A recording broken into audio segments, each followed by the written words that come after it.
મિત્રો, માતા લક્ષ્મીના આગમનના આ શુભ સંકેત છે.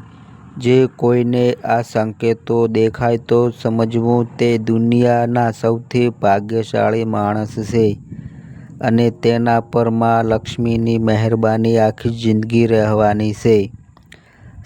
સવારમાં જો આ 4 સંકેત મળે તો સમજી લેવું માતા લક્ષ્મી વરસાવે છે અપાર ધન વર્ષા. માન્યતા છે કે જે પણ વ્યક્તિ પર માતા લક્ષ્મીની કૃપા હોય છે તેને જીવનમાં ક્યારેય પણ ધનની કમી નથી થતી. સાથે જ રોકાયેલા કાર્યોને પણ ગતિ મળે છે અને પ્રગતિના યોગ બનવા લાગે છે. નંબર 1, શુક્રવારે થાય છે માતા લક્ષ્મીની પૂજા. શુક્રવારનો દિવસ માતા લક્ષ્મીની પૂજાને સમર્પિત છે. આ દિવસે માતા લક્ષ્મીની પૂજા કરવાથી તેમની ખાસ કૃપા તમારા પર બની રહે છે. આ સમય દરમિયાન દેવીને પ્રિય ભોગ લગાવવાથી દેવી લક્ષ્મી પ્રસન્ન થાય છે. માન્યતા છે કે જે પણ વ્યક્તિ પર માતા લક્ષ્મીની કૃપા હોય છે તેને જીવનમાં ક્યારેય પણ ધનની કમી નથી થતી. સાથે જ રોકાયેલા કાર્યોને પણ ગતિ મળે છે અને પ્રગતિના યોગ બનવા લાગે છે. નંબર 2, સાંજના સમયે સાફ રાખો ઘર. દરેક તીજ તહેવાર પર માતા લક્ષ્મીની પૂજા કરવામાં આવે છે જેથી ઘરમાં તેમનો વાસ બની રહે છે. માટે સાંજના સમયે હંમેશા ઘરને સાફ રાખવાની સલાહ આપવામાં આવે છે. કારણ કે ગંદકી હોવા પર માતા લક્ષ્મી નારાજ થઈ જાય છે. ઘણી વખત વ્યક્તિને અમુક એવા સંકેત મળે છે જે દૈવી આગમન સાથે જોડાયેલા હોય છે પરંતુ તેનું જ્ઞાન હોવા પર તેની ઓળખ કરવી મુશ્કેલ હોય છે. એવામાં આવો આ શુભ સંકેત વિશે જાણીએ જે ધનની દેવી માતા લક્ષ્મી સાથે જોડાયેલા છે. નંબર 3, શંખનો અવાજ. કોઈ પણ શુભ કાર્યની શરૂઆત કરવા પહેલા શંખ વગાડવામાં આવે છે. હિન્દુ ધર્મમાં તેને ખૂબ જ શુભ માનવામાં આવે છે. ધાર્મિક માન્યતાઓ અનુસાર જો સવારે ઉઠ્યા બાદ શંખ વગાડવાનો અવાજ સંભળાય તો તે શુભ સંકેત છે. નંબર 4, સાવરણની પૂજા. હિન્દુ ધર્મમાં સાવરણની પૂજા કરવામાં આવે છે. તેમાં માતા લક્ષ્મીનો વાસ હોય છે. માન્યતા છે કે જો સવારના સમયે કોઈ સાવરણથી કચરો વાળતા જોવા મળે તો તે દેવી લક્ષ્મીની સાથે જોડાયેલો સંકેત માનવામાં આવે છે. નંબર 5, ઘુવડ દેખાવું. માતા લક્ષ્મીનું વાહન ઘુવડ છે માટે ઘુવડનું દેખાવું શુભ સંકેત હોય છે. કહેવાય છે કે ધનની દેવી માતા લક્ષ્મી પોતાના આગમન પહેલા સૂચના આપી રહી છે. જો તમને ઘુવડ દેખાય તો સમજી લો કે માતા લક્ષ્મી મહેરબાન થવાના છે. વિષ્ણુ ભગવાનની પત્ની માતા લક્ષ્મી જ્યારે ઘરમાં આવવાના હોય છે ત્યારે કેટલાક સંકેત આપે છે. જો તમને પણ આ સંકેત મળવા લાગે તો સમજી લેવાનું તમારા નસીબમાં બંધ દ્વાર હવે ખુલવાની તૈયારીમાં જ છે. જો તમારી આસપાસ અચાનક જ હરિયાળી વધી જાય તો અથવા લીલા રંગની વસ્તુઓ તમને વધુ આકર્ષવા લાગે તો સમજી જવું કે લક્ષ્મીની કૃપા થવાની છે. હકીકતમાં હરિયાળી જીવનનું મોટું પ્રતીક માનવામાં આવે છે. આવા સકારાત્મક વાતાવરણમાં માં લક્ષ્મી જરૂર આવે છે. જો અચાનક જ તમારી આસપાસ સવારના સમયે શેરડી દેખાવાનું શરૂ થાય તો સમજી લેવું કે તમારા દિવસ બદલવાના છે. શેરડીના રસથી ગણપતિ પર અભિષેક કરવામાં આવે તો પણ માતા લક્ષ્મીની કૃપા થાય છે. શેરડી માતા લક્ષ્મીને પ્રિય હોવાથી તેનું દેખાવું શુભ મનાય છે. પક્ષીઓનો માળો. ઘરમાં પક્ષીઓનો માળો બનાવવો એ પણ એક શુભ સંકેત છે.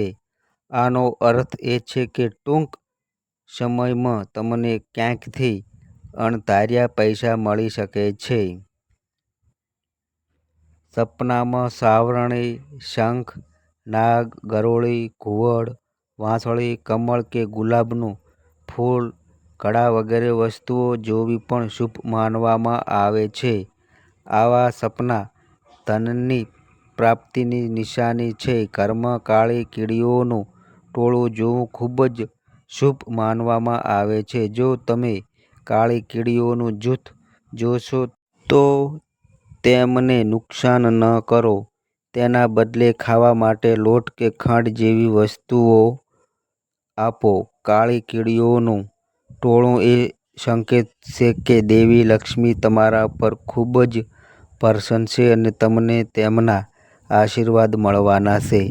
લોકો ગરોળીને જોઈને ડરી જાય છે, પરંતુ ઘરમાં ગરોળી જોવી પણ ખૂબ જ શુભ માનવામાં આવે છે.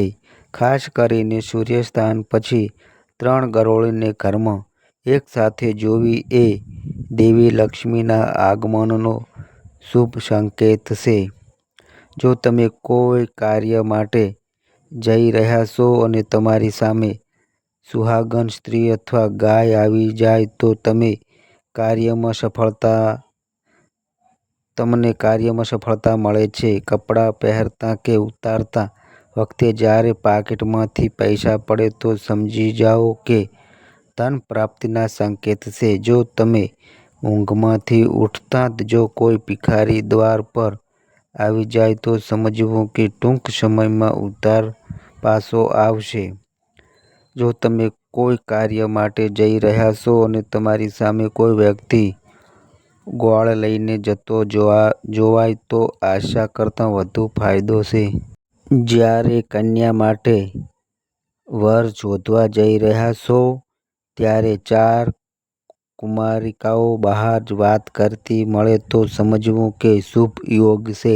જો શરીર પર પક્ષી ગંદકી કરી દે તો ગરીબી દૂર હોય છે. મિત્રો, જો તમને પણ આ માંથી કોઈ એક પણ સંકેત જોવા મળ્યું છે તો કોમેન્ટમાં માં લક્ષ્મી લખવાનું ભૂલતા નહીં. આ સમયે આગમન થાય છે. શાસ્ત્રોમાં એવું માનવામાં આવે છે કે દેવી લક્ષ્મી સાંજે ઘરનો દરવાજો ખટખટાવે છે. એટલે કે સાંજે 7 વાગ્યાથી 9 વાગ્યા સુધીનો સમય લક્ષ્મીના આગમનનો સમય માનવામાં આવે છે. આવી સ્થિતિમાં જો તમે ઈચ્છો છો કે લક્ષ્મી તમારા ઘરમાં પ્રવેશ કરે તો કેટલીક બાબતોનું ખાસ ધ્યાન રાખો. માં લક્ષ્મી પ્રસન્ન થશે. લક્ષ્મીના આગમન સમયે વ્યક્તિએ કેટલીક બાબતોનું ખાસ ધ્યાન રાખવું જોઈએ જેથી સાધક પર લક્ષ્મીજીનો આશીર્વાદ રહે. સાંજે તમારા ઘરનો દરવાજો હંમેશા ખુલ્લો રાખો.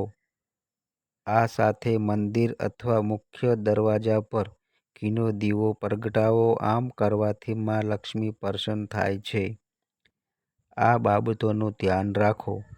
વેદો અને શાસ્ત્રોમાં એવું માનવામાં આવે છે કે માં લક્ષ્મીને સ્વચ્છતા ખૂબ જ ગમે છે અને તે ક્યારેય એવા ઘરમાં રહેતી નથી જ્યાં સ્વચ્છતાનું ધ્યાન રાખવામાં આવતું નથી. તેથી તમારા ઘરમાં ખાસ કરીને સાંજે સ્વચ્છતાનું ખાસ ધ્યાન રાખવું જોઈએ. ખાતરી કરો કે ક્યાંય ગંદકી ફેલાય નહીં, નહીં તો માં લક્ષ્મી તમારા ઘરના દરવાજામાંથી પાછી ફરે છે.